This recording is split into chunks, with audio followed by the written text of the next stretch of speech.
Faly miarabantsika rehetra indray tonga eto amin'ny lehilahy ity moa zany le podcast asika efa natombontsika izy ity tany amin'ny fiatombohan'ny taona tany saingy somary sahiran-kirana kely moa zany nandritra nyity taona ity dia zao indray vao tafaverina. Anisan'ny zavatra mba tiako resahana sy ataontsika atao anatin'ity chaîne-ntsika ity moa zany dia ny resaka fitiavana izay tena tiako be no miresaka azy satria anisan'ny zavatra iainantsika isan'andro dia mba manome hevitra moa zany fa tsy dia tena hoe professionnel be ohatra ny ahoana ao anatin'le hoe resaka fitiavana. Fa ity podcast ity moa zany izay efa natombontsika dia aleo tohizana ihany somary varendrina kely teo somary sahirana namelona mivady aman-janaka zany koa moa zany lehilahy ohatran'izany daholo dia androany ny ho resahantsika dia ny resaka inona ny zavatra resahana rehefa hiaraka maharitra miaraka amin'olona anankiray ianao. Ohatran'izay zany ho an'ny mpifankatia, ho an'ny lehilahy, ny vehivavy koa moa zany ao anatin'izany dia anisan'ny zavatra tsy azo ambaniana mihitsy zany hoe inona ny zavatra tsara ho fantatra zany rehefa hanambady olona anankiray ianao. Eny mety efa niaraka efa ela nareo fa rehefa lasa mpivady nareo dia mety mbola tena misy surprise ho anao ny zavatra iainanao ao anatin'io tokantrano io. Ohatran'izany moa zany ohatra hoe rehefa tafiaraka mipetraka mihitsy nareo vao tena hoe mifankafantatra be na dia efa mieritreritra ianao efa fantatra io olona io. Dia ohatran'izany resahantsika atao anatin'ity episode faharoa ity atao amin'ny bronkely quat moa zany arak'izao hitanareo zao tsotsotra kely le izy fa ataontsika izay mampety anazy. Anisan'ny zavatra tsara resahana moa zany rehefa miaraka amin'olona dia mila mahafantatra azy aloha ianao inona momba anazy avy aiza izy na koa hoe ahoana ny fomba fihetsiny aminao zany rehetrarehetra zany dia tsara ho fantatra daholo amin'izany hoe iza izy zany dia be da be ny zavatra tokony fantarana anatin'izany. Zany hoe raha ohatra hoe tena exagerena dia mila fantatrao mihitsy hatramin'ny hoe iza ny anaran'ny dadabeany ny anaran'ny dadabeany feno oviana ny dadabeany teraka olona viaiza ohatr'izany koa ny renibeany raha azonao fantarina zany dia fantaro hatramin'izay tsy hipirihany mihitsy izy ao anatin'izany rehetrarehetra zany fa aza survolena fotsiny, aza atao hoe maniditsidina fotsiny zany hoe fantatra nga io nge olona ohatr'izao azonareo fa tena fantarina mihitsy amin'ny izay zavatra rehetrarehetra tokony resahana aminy. Dia ohatra amin'izany zao ohatra hoe ny ray aman-dreniny olona ohatrany ahoana ny ray aman-dreniny avy aiza raha azonao fantarina ary hoe tsy hoe ahoana zany filazako an'izany tsy hoe maniratsira na hoe resaka fiarahamonina raha azonao fantarina ary hoe inona ny tantaran'ny ray aman-dreniny na koa hoe misy aretina mitaiza ve ny ray aman-dreniny zany rehetrarehetra zany dia anisan'ny zavatra important satria fantaro tsara fa io olona io dia ankoatran'ny toetrany dia olombelona dia ianao haka taranaka aminazy. Raha ohatra zany hoe misy zavatra tsy fantatrao dia adosonao zay fa mila fantarinao tsara zany no mombamomba anazy rehetra sy izay mety resaka toe-pahasalamana sy ohatr'izany. Izany moa zany ohatrany hoe ianao zao ohatra raha ohatra s'engagé any amin'ny militaire ohatra dia mila fantatra hoe ahoana ny mombamomba anao fa tsy handray anao mihitsy ny any amin'ny kazerna any raha tsy hoe olona salamy ianao zany hoe mifanaraka aminao tsara ny any. Dia ohatran'izany koa zany ny resaka fanambadiana mila fantatrao zany hoe amin'izy ianao ity hiditra lalindalina kokoa ity fa tsy hoe tiako izy dia izay fotsiny tsy haiko na azonareo ilay izy. Dia ao anatin'izany rehetrarehetra zany koa tsara ny mahafantatra fa anisan'ny zavatra tsara atao alohan'ny amin'izao moa zany mba efa mandroso ny siansa dia anisan'ny zavatra tsara atao alohan'ny fanambadiana dia manao an'ny test de ina moa zany filazan'ilay izy ny vazaha test de compatibilité zany hoe mila mifankafantatra nareo zany ny vatanareo ve mahay mifanaraka ohatrany hoe hafahafa be le fiteniko le izy, zany hoe vatanareo ve zany afaka miteraka izay le izy raha atao direct be zavatra mety misy zany hoe sanatria an'izany hoe izy compatible nareo, fa matetika aloha zany ataoko hoe matetika de compatible foana zany rehetrarehetra zany. Fa manaraka koa tsy tadidiko hoe fahafiry fa tsara resahana koa ahoana ny resabola.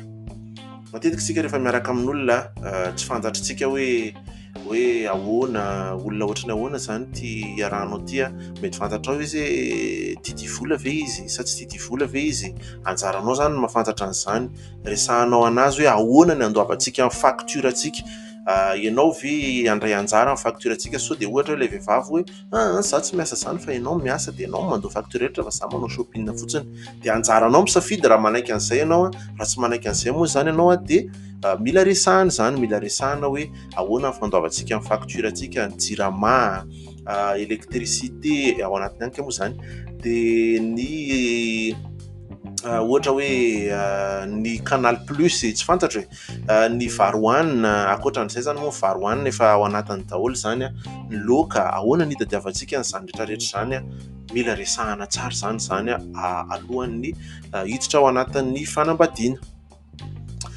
De ny manarak'izay koa tsara resahana ny ilay resaka bambam le resaka bambam zany hoe ahoana ny resaka rapport sexuel anareo zany, hoe ahoana ny fomba iandrasanao, inona ny andrasanao aminazy ho an'ny lehilahy zao ohatra inona ny andrasany amin'le vehivavy, ho an'le vehivavy inona ny andrasan'le vehivavy amin'ny lehilahy. Matetika izy io de tsy de mitovitovy tsara loatra zany hoe indraindray ny lehilahy ambony be ny filanany, ny vehivavy somary ambanimbany mahalana ihany zany hoe ny vehivavy ny ambony fa ny lehilahy ny ambany de eo nareo sahirana eo raha vao ohatra hoe tsy mifanaraka tsara zany efa resahana daholo zany alohan'ny hiditra anaty fanambadiana. Za milaza anareo fa tena important be mihitsy zany mba ho resahana zany ao aorianan'izay alohan'izay fanambadiana izay. Zay no tiako tenenina. Miala tsiny moa zany somary miakanakana kely fa sady mandeha any mieritreritra. De ao anatin'izany koa mila resahana ahoana ny hitezanareo any zanakareo. Nareo efa nieritreritra an'izany, anisan'ny zavatra tena sarotra io ny mitaizana, anisan'ny zavatra tena sarotra. Ohatra zany ny mpanabe, ohatra zany mahatonga an'ireny mpanabe ireny hoe sahirana izy any an-tsekoly satria le zaza mety misy toetra de sarotra no migerer an'izany. Zany tsika indraindray manome tsiny an'le izy fa mety sarotra migerer an'le izy, tsy de azo tsaraina be ohatr'izay zany hoe zanako sy kapohana na hoe zanako kapohana, fa tsara foana zany ny miresaka ny resaka fitezana. Ny fitezana zany de anisan'ny zavatra sarotra rehefa miditra ao anatin'ny fitiavana io ianao nanareo roa ary mbola mifampitaiza. Tsara resahana koa hoe ahoana zany ny hitondranareo ny ankohonanareo. Raha ohatra zao hoe resaka finoana fotsiny zao ohatra, ty moa tsy de indraindray efa vitsivitsy ny olona miresaka an'izany, resaka finoana ve ohatra ndray le lehilahy hafa amin'ny finoana katolika ohatra de le ramatoa protestant, le ramatoa ve vonona ny vadika hiaraka amin'ny raha lehilahy satria ohatr'izay mety koa hoe le lehilahy koa no miaraka amin'ny vehivavy satria any maharesy lahatra kokoa. Tsara resahana zany ahoana ny hitezantsika ny zanatsika ary amin'le fiangonana ariva, ary amin'le quartier ariva, satria ny quartier koa de taddio fa mi-influencer amin'ny fitezana ny zanakao. Tsy ianao rery zany mitaiza ny zanakao fa ny fiarahamonina koa de mitaiza ny zanakao. De ao anatin'izany rehetrarehetra zany koa ohatra ny resaka ohatra hoe fianarana, aiza izy nianatra, tena tsara resahana be zany fa indraindray adinodinontsika. De akoatran'izay koa ny tsara resahana de ny vision anareo, inona mba projet anareo miaraka, ho aiza nareo, inona ny tanjonareo amin'ny fiainana, zavatra ohatr'izany zany mikolokolo amin'ny fitiavana daholo zany rehetrarehetra zany. Voaresaka izay rehetrarehetra izay nareo roa vao mandinika hoe ahoana amin'izay hanatanterahana ny engagementsika. Matetika moa zany amin'izao fotoana iainantsika zao efa betsaka ny olona no miteny hoe tsy tanjona intsony ny mariage, nefa amiko manokana moa zany hevitra izay de ilaina ny mariage satria anisan'ny zavatra manana didy zany ianao hoe amin'ny fiainana de mitazona anao kokoa zany iny rehefa misy izay resaka taratasy izay. Ilaina ny resaka taratasy iny na dia resaka fandovana fotsiny ihany ary na dia resaka ara-panjakana fotsiny ihany ary satria sanatrehan'izany ohatra hoe miaraka nareo ohatra tsy mivady ka maty sanatria amin'izany ray aminareo dia tsisy zavatra legal mampifamatotra anareo. Raha ohatra zany niteraka tamin'olona hafa tany iny olona iny dia mitovy zo aminao ihany dia ohatran'izay zany ny tsara resahana ao anatin'ity podcast antsika ity izay amin'ny resaka an'izany rehetrarehetra zany. Tsara resahana koa moa zany ny resaka ina moa zany ny filazako an'izany resaka hoe ahoana